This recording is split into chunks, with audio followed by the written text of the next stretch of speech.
You see this little gadget? Let's call it an iEverything.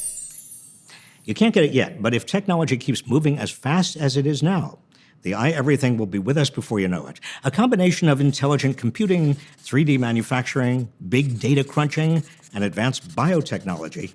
This little machine will be able to do everything you want and give you everything you need. There's only one hitch. As the economy is now organized, no one will be able to buy it because there won't be any paying jobs left. You see, the iEverything will do everything. I'm exaggerating a bit in order to make a point about the trend we're already seeing. Even now, we're producing more and more with fewer and fewer people. Internet sales are on the way to replacing millions of retail workers. Diagnostic apps will be replacing hundreds of thousands of healthcare workers. Self-driving cars and trucks will replace 5 million drivers. Where would you like to go? Researchers estimate that almost half of all U.S. jobs are at risk of being automated in the next 2 decades. Now, this isn't necessarily bad.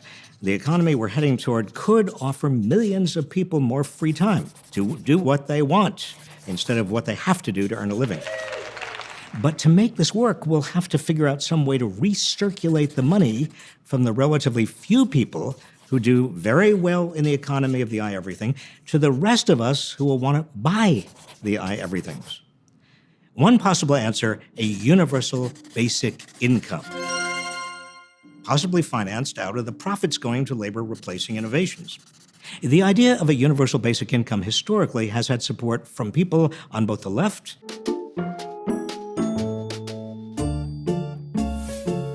and the right.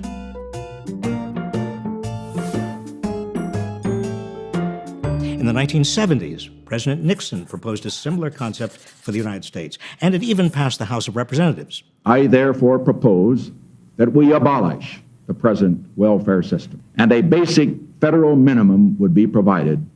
The idea is getting some traction again.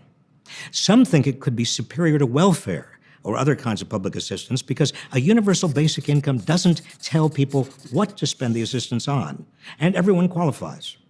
In recent years, evidence has shown that giving people cash as a way to address poverty actually works.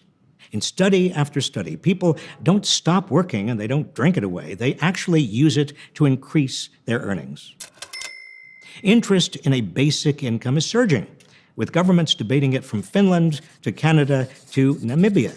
The charity Give Directly is about to launch a basic income pilot in Kenya, providing an income for more than 10 years to some of the poorest and most vulnerable families on the planet, and then rigorously evaluate the results.